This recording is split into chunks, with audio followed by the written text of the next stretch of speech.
Every year, you hear stories of hunters who accidentally cut or stab themselves in the backcountry.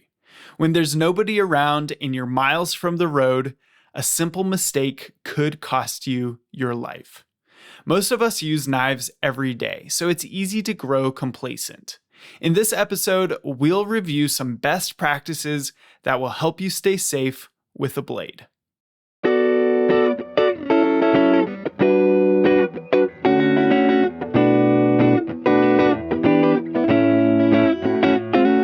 Hey guys, Samuel Allred here. Welcome back to the Persistence Outdoors podcast.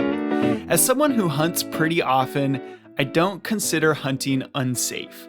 One statistic you'll hear thrown around is that you're far more likely to die while driving than you are while hunting. And that's totally accurate, but it probably won't console your significant other. Now, it's true that hunting is more dangerous than, say, lounging around the house. And that's because hunters use guns, they explore remote areas, and they're often exposed to the elements. So without proper preparation, the results could be fatal.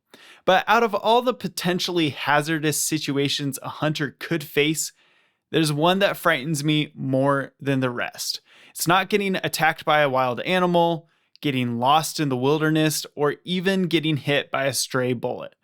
None of those. The scenario that frightens me the most is accidentally cutting yourself with a knife.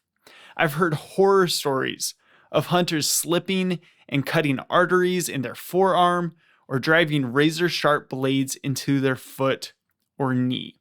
Sometimes they feel it right away. Other times the pain doesn't register until they see blood gushing from the wound. And what really gets me is the fact that we use knives all the time.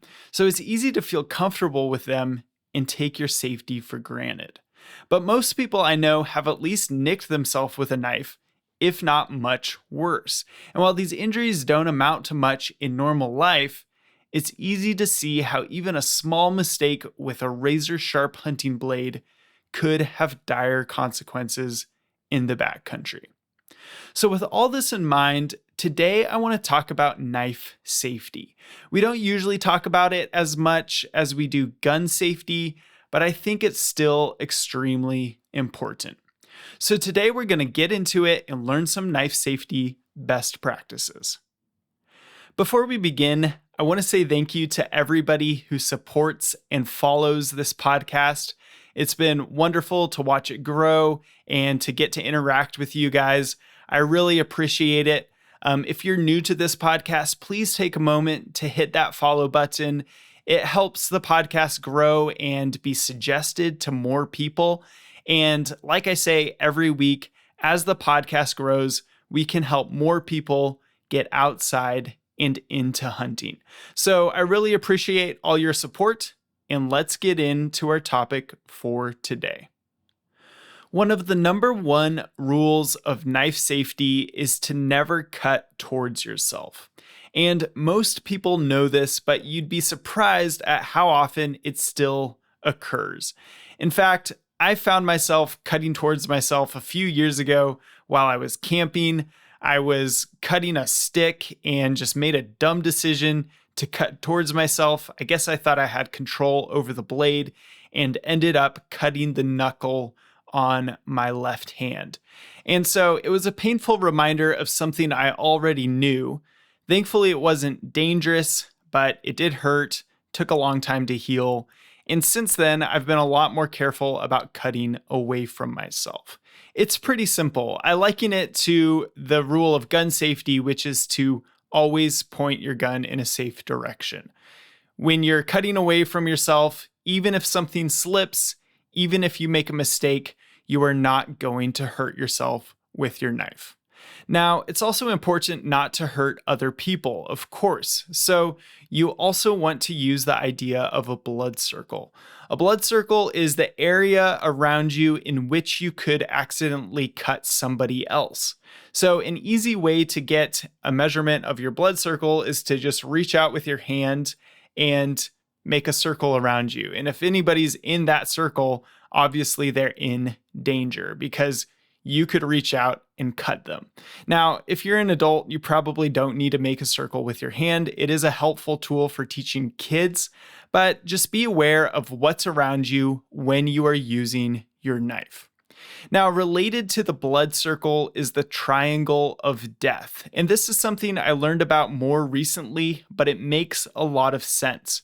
If you think about whittling a stick over your lap, think about how many arteries are exposed when you're cutting over your lap. From the inside of your right knee all the way to your groin to the inside of your left knee, this area composes the triangle of death. And the idea is that it doesn't take much to cut a major bleeding artery or vein in that area. If you have a very sharp knife, or maybe you have a heavy blade, or you drop it, or you slide your knife off a stick aggressively, any of those things could result in you cutting a major artery and bleeding to death. So it's a good idea to make sure that you are not cutting over that triangle of death. This is something that I've done a lot as a kid. I remember spending time sharpening sticks with a pocket knife, just sitting in a camp chair. Looking back on that, though, that was kind of more dangerous than maybe standing up or cutting over a table or different ways that you could position yourself. So that is another thing to keep in mind when you're thinking about not cutting towards yourself or accidentally cutting others. Another rule of knife safety is to keep your blade sharp. Now, I've always heard that this is because if you cut yourself, it is easier for the wound to heal. The wound will be cleaner, it won't be jagged or anything, and you can just put a steri strip on it or stitch it up and it will heal easily. Now, that might be true, but obviously a razor sharp blade is going to do more damage with less pressure or force than a dull blade. The actual reason, or the more important reason, is that a sharp blade prevents you from forcing the knife as you cut. And so forcing as you're cutting could lead to you swinging the knife rapidly after you cut through something. It could lead to you slipping off whatever you're trying to cut, and once again, swinging the knife rapidly and cutting yourself or someone else. And having a sharp blade is going to give you more control as you work and help you to not make dangerous movements. Since it is a rule of knife safety, you are going to have to learn how to sharpen your knife. I don't like pull-through knife sharpeners. They take a lot of metal off and they often leave you with a subpar edge. I would recommend something like the Work Sharp Field Sharpener. It has diamond sharpening surfaces as well as ceramic and then a leather strop, all integrated into this little bar. It's really easy to use, and it doesn't take long to learn to use it and get a really sharp edge. So go out and get yourself a simple, easy to use knife sharpener and make sure to keep your knife sharp at all times. The next extremely important rule is to secure your blade when you're not using it. So this could mean closing your folding knife, or if you have a fixed blade knife, it could mean sheathing your knife. You don't want to lay your knife somewhere where the blade is exposed or a place where you might forget about it. Hunters all the time will lay down a knife next to the animal they're working on and then forget it's there and maybe kneel on it or be searching for it and cut their hand on it. Whenever you're not using the knife, the blade needs to be secured. So start building a habit of when you're field dressing an animal, if you're not cutting, build a habit of putting it back in its sheath. Or if you want, you could even stab it into the muscle of the animal and have the handle sticking straight up. And that might mess with your meat a little bit, but at least the blade is out of the way and you know exactly where your knife is. You also shouldn't walk or drive with an unsecured blade. So some people are very fidgety and they might open and close their knife, and you really shouldn't do that while you're driving or while you're just walking around. It's just a dumb way to accidentally stab yourself. Now, one thing that I would recommend is that if you're going to buy a new knife, I just wouldn't buy one that doesn't have a good lock. What I'm thinking about is those pocket knives like a Swiss Army knife or a jackknife of some sort that has a blade that comes out. And if you're pushing the right direction, the blade is fine. But to fold it back in, there's no resistance. Those knives just seem so dangerous to me. I do have one, but I would never buy another one because I know of people who have closed those knives on their knuckles on accident, and I just think they're dangerous, especially if you're trying to give your kid a knife. Just get one that locks well, that locks securely, and that is easy to close so you can always secure your blade without hurting yourself. The next best practice has to do with handing a knife to someone else. So if you are going to hand a knife that is open, or say it's a fixed blade knife, to someone else, you should either hand it to them with the blade secured, so it's sheathed, or just close it and hand it to them, or you should hand it to them with the handle first. So you should carefully hold the blade and give them the handle end of the knife. So if they instinctively reach to grab it, they don't cut themselves when accepting the knife. Now, if someone's handing you a knife, you should always say thank you when accepting the knife. And saying thank you just indicates, I've got a hold of it. We're not going to drop this when we make the transfer. That's the same thing that you should do with a gun, or really, anything that you don't want to drop. But with a knife, it's especially important so that you don't skewer your feet. Now, when you do drop a knife, there's a saying that a dropped knife doesn't have a handle.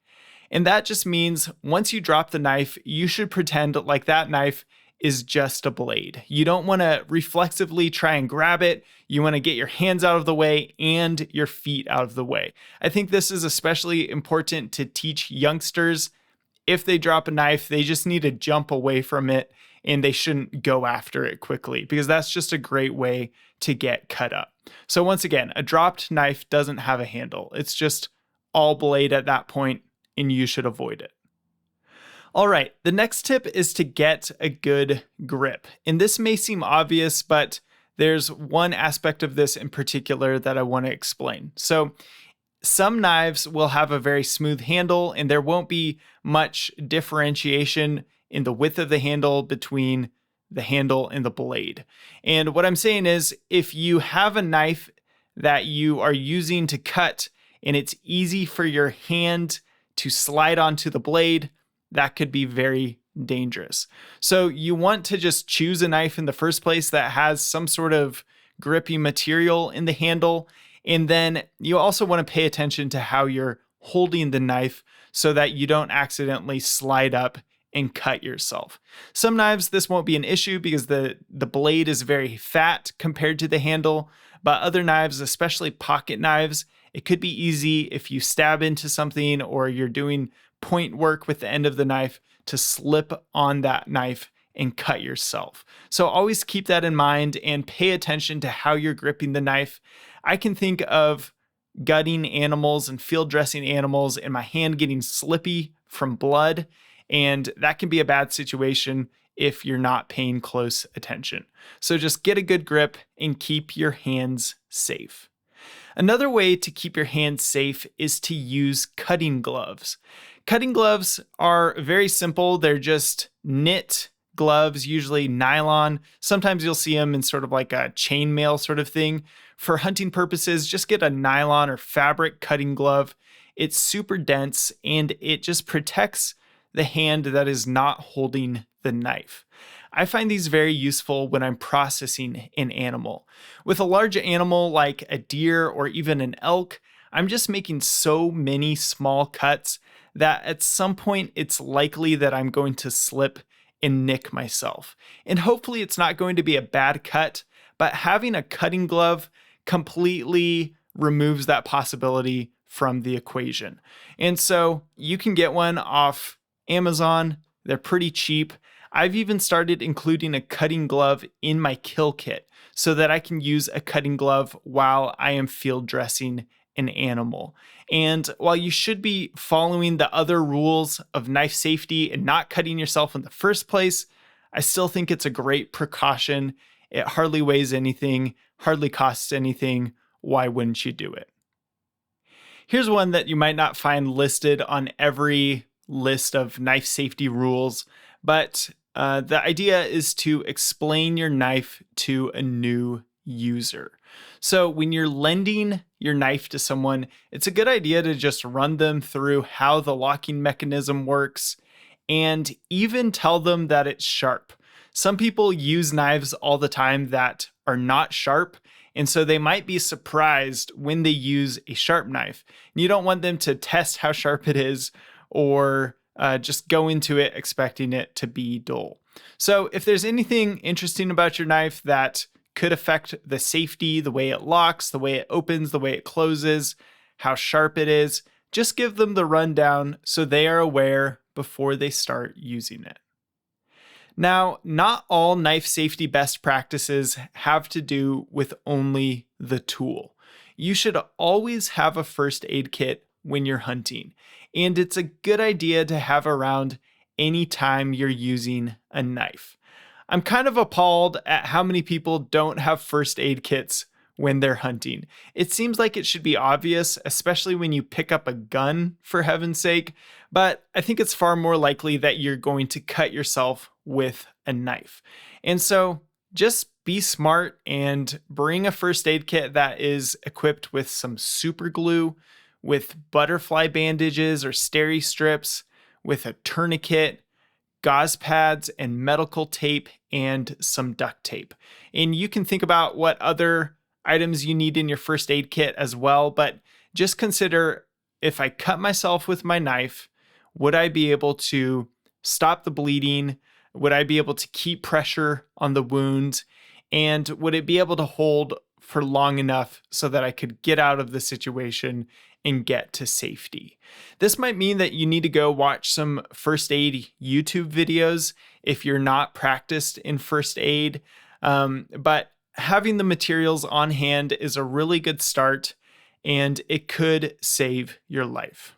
In that same vein, no pun intended, you should also think about the tools that you have for alerting someone of your emergency.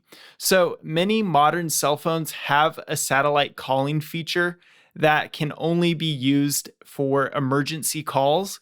It's a good idea to understand how to access that on your phone, because quite literally, there was a guy in 2025 who cut himself across the forearm, the inside of the forearm, and he was only saved because he was able to make a call, I think with his iPhone, via satellite. And if he hadn't had that option, he would have bled out on the mountain. So take some time before you go out in the field to learn how to access that. And that is a very good resource that many people already have. If you don't have that on your phone, you could also consider getting some sort of satellite GPS or locator, something like a InReach Mini or a Zaleo device. These will usually require you to have a plan, like a paid subscription, but they could be priceless in an emergency scenario. Those are the knife safety best practices. I think the last thing to say is to watch out for broadheads and to treat your broadheads like little knives. Your broadheads are obviously meant to be razor sharp to pierce through an animal.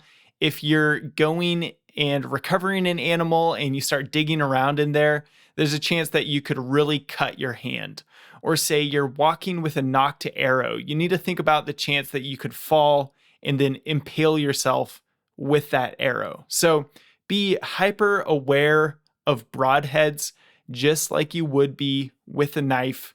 Pretty much all the same principles apply to a broadhead, especially securing your blade.